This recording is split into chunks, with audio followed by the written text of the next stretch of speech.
आज हम एक कहानी सुनेंगे हमारे पर्यावरण की और ये कैसे बदलता रहता है। चलिए इस कहानी के जरिए इसे समझने की कोशिश करते हैं। तो इस कहानी का हीरो है रवि। लंबी छुट्टियों के बाद जब रवि स्कूल वापस जाता है तो उसे कुछ ठीक नहीं लगता। वो देखता है कि उसके स्कूल के पास जो इकलौता खेल का मैदान था वो अब वहां नहीं है। उसे पता चलता है कि वहां एक बहुत बड़ी बिल्डिंग बनने वाली है। सोचिए, वो मुलायम घास, गेंदे के फूल, वो तितलियां, वो सब अब हमेशा के लिए जा चुका था। जब रवि ये बात अपने दोस्तों को बताता है तो जाहिर है सब उदास हो जाते हैं। स्कूल की असेंबली में प्रिंसिपल भी बड़े दुख के साथ कहते हैं, देखो हमारा पर्यावरण कैसे बदल रहा है। और ये एक छोटी सी बात रवि के दुख को एक बहुत बड़े आइडिया से जोड़ देती है। और यहीं से एक बहुत जरूरी सवाल उठता है जिसका जवाब हम सबको जानना चाहिए। आखिर ये पर्यावरण है क्या चीज? बिल्कुल यही सवाल रवि अपनी क्लास में अपनी टीचर से पूछता है और यही सवाल हमारी आज की पूरी चर्चा का सेंटर पॉइंट है। टीचर का जवाब बहुत ही आसान था। उन्होंने कहा, जो कुछ भी अपने आसपास देखते हो वही पर्यावरण है। मतलब स्कूल की बिल्डिंग, क्लास की मेज कुर्सियां, वो खुला मैदान, सड़क, अरे यहाँ तक कि कूड़ा करकट और हमारे दोस्त, ये सब कुछ हमारे पर्यावरण का ही हिस्सा हैं। तो इस पर्यावरण को थोड़ा और अच्छे से समझने के लिए इसे दो बड़े हिस्सों में बांटकर देखते हैं। चलिए जानते हैं कि वो क्या हैं। एक तरफ तो वो सारी चीजें हैं जिन्हें प्रकृति ने बनाया है, जैसे कि पहाड़, नदियां, पेड़, जानवर। और दूसरी तरफ है वो चीजें जो हम इंसानों ने बनाई है, सड़कें, गाड़ियां, कपड़े और किताबें। ये एक बहुत ही साफ बंटवारा है ना? अब इस टेबल को देखें तो बात और भी साफ हो जाती है। देखिए, प्राकृतिक में आता है जलमंडल, वायुमंडल, स्थलमंडल और जैवमंडल। और मानव निर्मित में है पार्क, इमारतें, पुल, उद्योग। और मजे की बात यह है कि हम इंसान खुद भी, मतलब एक अकेला इंसान हो, परिवार हो या पूरा समाज, हम भी इसी पर्यावरण का एक बहुत जरूरी हिस्सा हैं। अच्छा, अब अगर हम प्राकृतिक पर्यावरण को थोड़ा और साइंटिफिक नजरिए से देखें तो इसे भी दो हिस्सों में बांटा जा सकता है। एक है जीविया यानी बायोटिक, मतलब जिनमें जान है, जैसे पेड़ पौधे, जानवर। और दूसरा है अजीविया यानी एबायोटिक, मतलब जिनमें जान नहीं है, जैसे जमीन। चलिए अब जरा उन बड़े बड़े नेचुरल सिस्टम्स पर नजर डालते हैं जिनकी वजह से हमारी पृथ्वी पर जीवन मुमकिन हो पाता है। ये हैं वो चार सबसे जरूरी हिस्से, और ये सब एक दूसरे से जुड़े हुए हैं, एक टीम की तरह काम करते हैं ताकि यहाँ जिंदगी चल सके। तो चलिए एक एक करके इनको समझते हैं। सबसे पहले बात करते हैं स्थलमंडल यानी लिथोस्फीयर की। ये क्या है?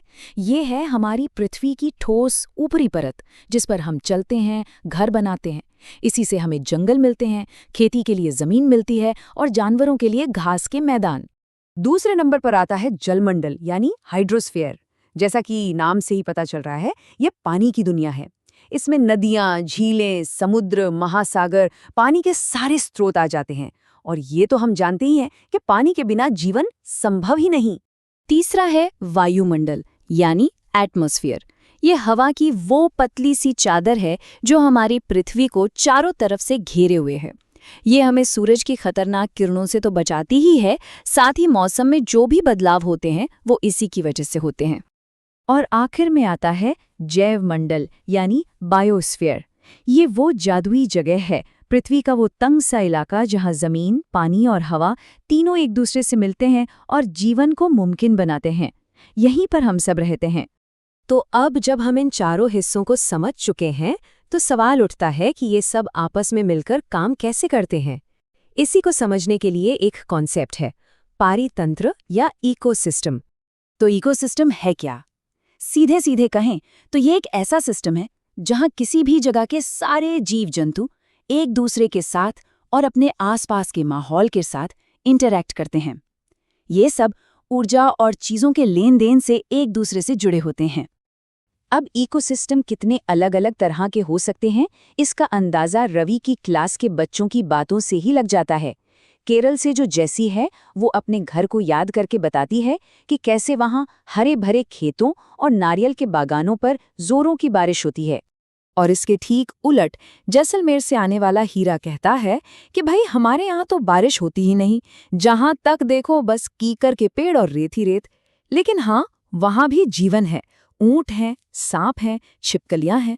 तो ये दो उदाहरण कितनी अच्छी तरह दिखाते हैं कि इकोसिस्टम कितने अलग हो सकते हैं। एक इकोसिस्टम किसी घने जंगल जितना विशाल हो सकता है तो किसी छोटे से तालाब जितना छोटा भी। और सच तो ये है कि रवि का वो खेल का मैदान, वो भी अपने आप में एक छोटा सा इकोसिस्टम ही था। तो चलिए अब आखिर में इस पूरी कहानी को इंसानों के नजरिए से देखते हैं। इस पूरे संतुलन में हमारी क्या भूमिका है और हम पर्यावरण को कैसे बदलते आए हैं? शुरुआती दिनों में तो इंसान प्रकृति के हिसाब से ही जीता था, लेकिन फिर धीरे धीरे हमने फसलें उगाना, जानवरों को पालना और एक जगह बसना सीख लिया। फिर पहिए का आविष्कार हुआ, व्यापार शुरू हुआ और फिर आई औद्योगिक क्रांति, जिसने तो सब कुछ बदल कर रख दिया। बदलाव की रफ्तार बहुत तेज हो गई। तो सारी बात घूम फिरकर एक ही जगह आ जाती है। प्राकृतिक दुनिया और इंसानों की बनाई दुनिया के बीच एक सही संतुलन बनाना बहुत जरूरी है। हमने रवि के छोटे से खेल के मैदान की कहानी से शुरू किया और देखा कि कैसे हर चीज एक दूसरे से जुड़ी हुई है। अब इंसानों को ये सीखना ही होगा कि पर्यावरण के साथ तालमेल बिठाकर कैसे जिया जाए।